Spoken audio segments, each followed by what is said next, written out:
Hola oyentes de Radio Sefarad, después de un merecido descanso veraniego, estival, pues volvemos aquí a Jaque la Mente, a sudar un poco, pero esta vez pensando en las jugadas y en las estrategias en Jaque a la Mente, como acaba de decir y pronunciar este señor que lleva esta sección, que se llama René Mayer. ¿Qué tal, René? Buenas tardes aquí a los oyentes. Bueno, los hemos dejado, como quien dice, con la miel en la boca, porque dimos una primera introducción a un personaje que ya muchos conocerán, porque ya más que de la historia, los que tenemos algunos años incluso los recordamos de los telediarios, no solamente de los aficionados al ajedrez.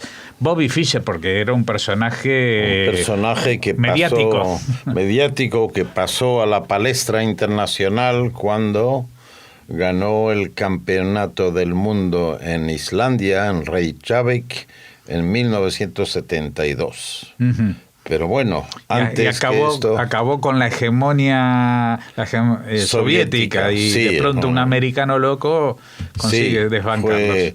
Fue de verdad un jugador muy singular que hemos introducido ya a grandes rasgos la vez pasada.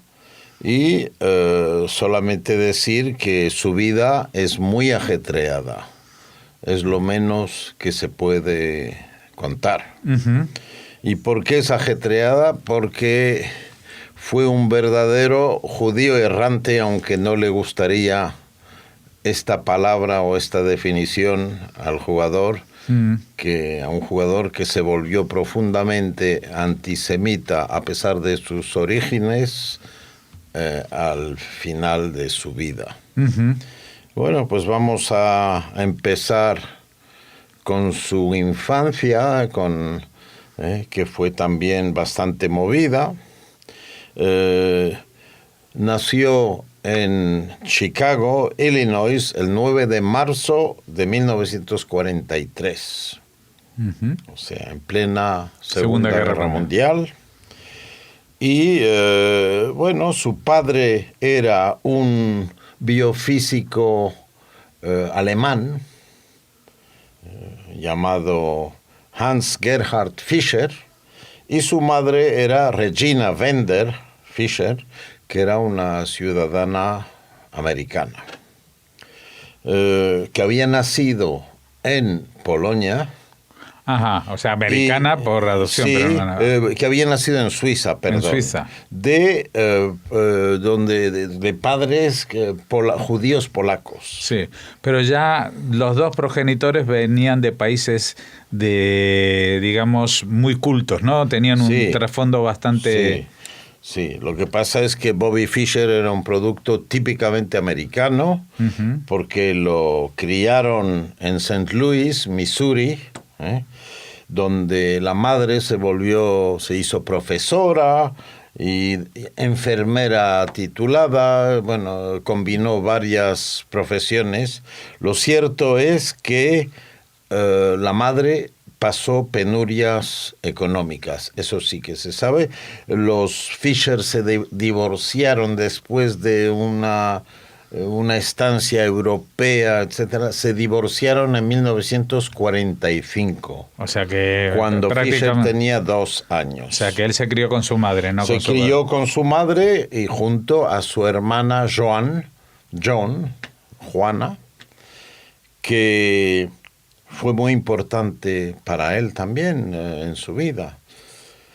Entonces, ya este hecho marca ya la infancia de Fischer, que vive con su madre y su hermana sin la autoridad paterna que le vigilara.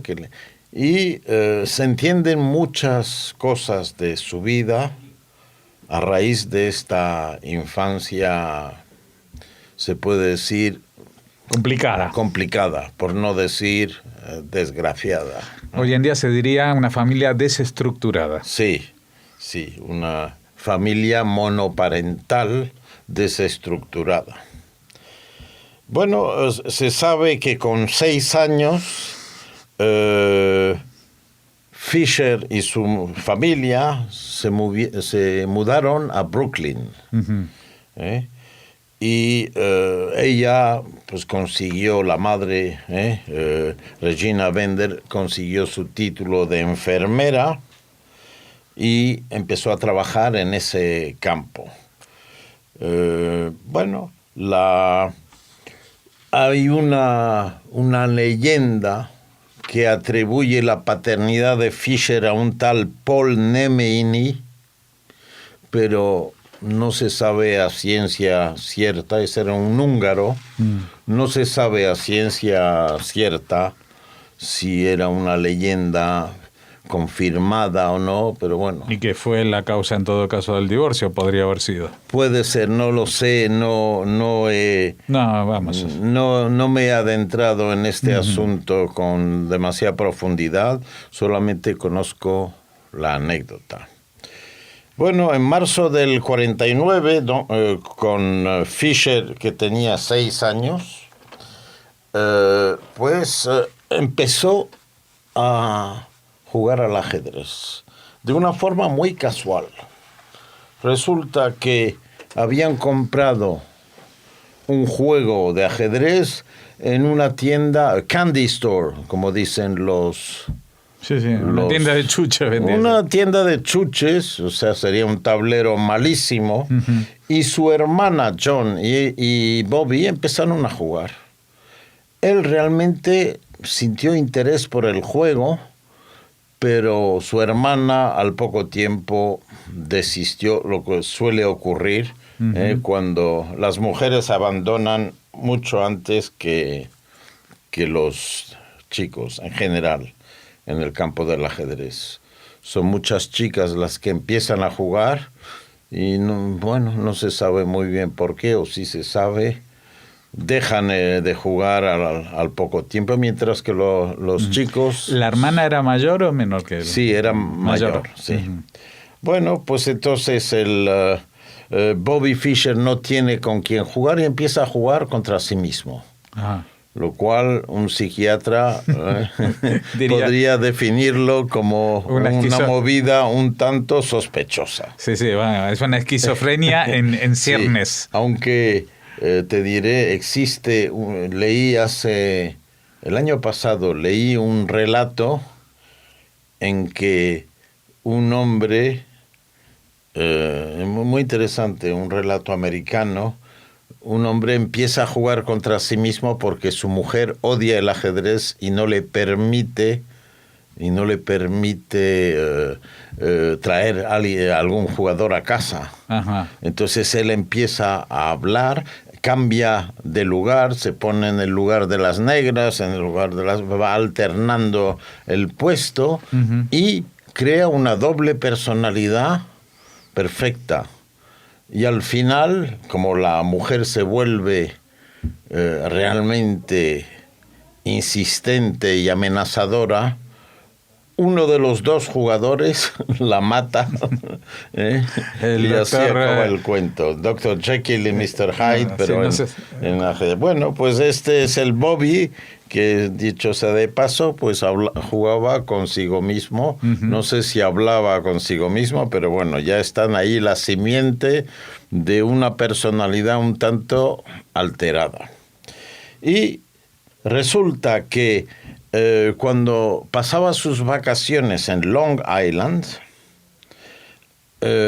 encuentra un libro antiguo de partidas de ajedrez y se pone a estudiarlas. Y de ahí sale su pasión por una serie de casualidades que no son tan casuales, porque si no a lo mejor la hubiera buscado, pero estaba en su camino, digamos. Del destino le preparaba un porvenir ajedrecístico con este libro que estudió, y ya su madre, a partir de entonces, se mudan a Brooklyn, como dije, en el Lincoln Place 560, el apartamento Q, y que era un pequeño apartamento básico, porque la madre realmente no disponía de grandes entradas.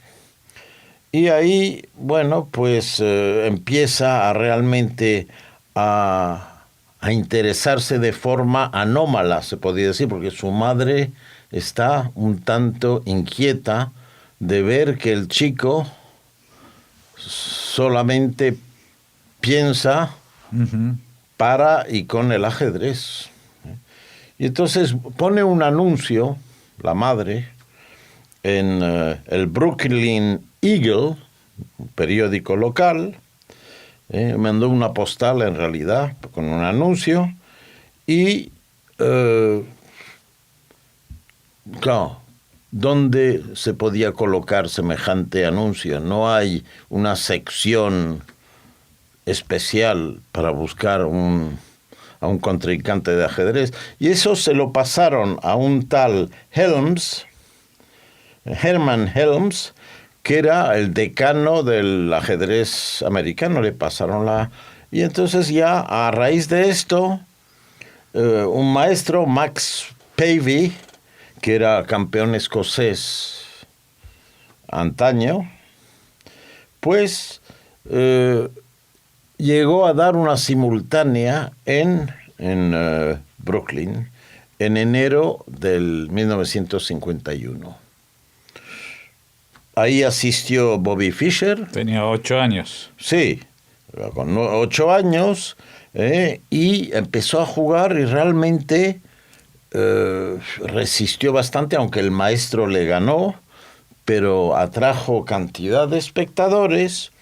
Y entre los espectadores, otra casualidad quizás, había el presidente del club de ajedrez de Brooklyn, que era Carmine Nigro, que llevaba bien su nombre, su apellido, que era un experto, ajedrez experto es el jugador justo antes de ser maestro, digamos, el nivel más alto del aficionado, digamos, expert. Yo era un expert cuando jugaba bien.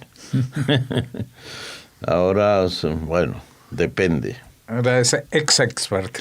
Ex-expert, bueno, en fin. Y Carmine Nigro, pues, le introduce al club, empieza a jugar con él, a enseñarle, y tiene una influencia directa sobre Fischer y determinante. Porque Fischer diría años más tarde que no era, dijo en inglés, Mr. Nigro was probably not the best player in the world, but he was a very good teacher. Sí, que no era el mejor de los jugadores posibles, pero sí que era un excelente profesor. Y esto es fundamental porque el ajedrez, yo lo sé por experiencia propia. Hay muchos jugadores fortísimos, maestros, que no saben explicar los mecanismos que llevan, los mecanismos mentales que llevan a la elección de una jugada, que es un proceso muy complejo, desde luego, y dificultoso, donde intervienen muchos factores. Bueno, son capaces de jugar la jugada buena, pero no son capaces de explicar cómo se llega a ella. Uh-huh. Y eso es lo que hace un buen profesor, aunque no sea tan fuerte jugador. Claro. Y bueno, pues fue el germen del progreso de Bobby Fischer, el Carmine Nigro. Después, con 13 años, ya pasamos en el 56, atiende el Chess Club Hawthorne, y había un maestro ahí que deambulaba siempre, que era Collins, y con Collins se hinchó a jugar muchas partidas, sobre todo miles de partidas de blitz. Explico a los oyentes lo que son las partidas blitz. Son las de 5 minutos en general para cada contrincante. Hay que jugar muy deprisa porque uno puede perder por tiempo aunque tenga una posición ganada. Es una especulación entre la posición y el tiempo. Uh-huh. Si uno no llega a matar al rey rival aunque esté con material de más, puede perder por tiempo. Bueno, pues hay la modalidad 5 minutos, la modalidad 3 minutos, incluso hay la modalidad bullet a 1 minuto por jugador. Para toda la partida. Para toda la partida. Es decir, ahí sí que hay que poner aceite en la muñeca para poder jugar. A mí esto me supera. Ya. Bueno, sabemos que jugó muchísimas partidas de blitz con Collins y con otros jugadores y estudió muchísimos libros que había en la biblioteca del club de Collins y sabemos también que pasó muchas veladas cenando en casa de Collins, que era su segundo hogar, digamos. Uh-huh. Pues a raíz de 1956, Fischer experimentó una subida meteórica en su fuerza de juego. En el Suelo, se puede decir, cuando apareció Suelo en el 56, tenía 1726. Que es un elo de un aficionado medianamente correcto, sin más. Los expertos andan por los 2000, 2100, hasta 2200. Los maestros a partir de 2400, los grandes maestros a partir de 2550, 2600, y ya los super gran maestros y el campeón mundial están en torno a los 2800. Uh-huh. Hay 10 o 15 jugadores del mundo que están en torno a ese elo actualmente, lo cual no era el caso, claro, en aquel entonces. Ha subido mucho el nivel. Bueno, pues con este elo le puede jugar en New Jersey y en el Log Cabin Chess Club, se empieza a jugar ahí, y le llevan en un tour a Cuba a disputar partidas, donde dio una simultánea de 12 en 12 tableros, y ya era bastante fuerte en el 56, en marzo, puesto que ganó en Cuba, que es un país con tradición ajedrecística debido a Capablanca. Bueno, pues justamente en el Chess Club Capablanca, en el Club de Ajedrez Capablanca de La Habana, ganó 10 partidas e hizo 2 tablas contra 12 jugadores. Bueno, en julio ya, o sea, unos meses más tarde, ganó el campeonato juvenil americano, con 8,5 de 10 partidas, lo cual ya anuncia un jugador bastante potente, con potencial. El campeonato fue en Filadelfia. Unos meses más tarde, en Montreal, en 1956, suma 7 de 10 partidas, pero acaba octavo solo, porque era el primer Open canadiense de ajedrez y era muy fuerte. Y finalmente, en noviembre del 56, jugó el Campeonato Oriental Abierto de Estados Unidos en Washington. Y ahí sí que se quedó segundo, con Lombardi, que era un cura, justamente amigo suyo después, fortísimo, y Rosolimo, que era también un jugador fortísimo, etcétera. Muchos jugadores muy fuertes. Fischer aceptó después jugar en el trofeo Rosenwald, en Nueva York, a finales de 56, un torneo limitado a 12 jugadores considerados los mejores del país.